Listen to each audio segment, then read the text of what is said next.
જામનગર નિવાસી, જામનગરમાં રહું છું। છેલ્લા 15 વર્ષથી આ મકર સંક્રાંતિનો પર્વ ઉજવી છીએ અમે, ખૂબ ધામધૂમથી, ખૂબ એન્જોય કરી છીએ।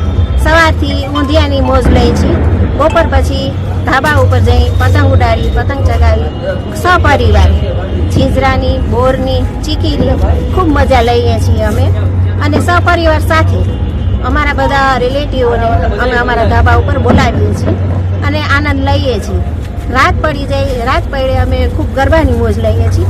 આ અમારા સાથીદારો આવો, તમે પણ આવો અને આનંદ લ્યો। આવો તો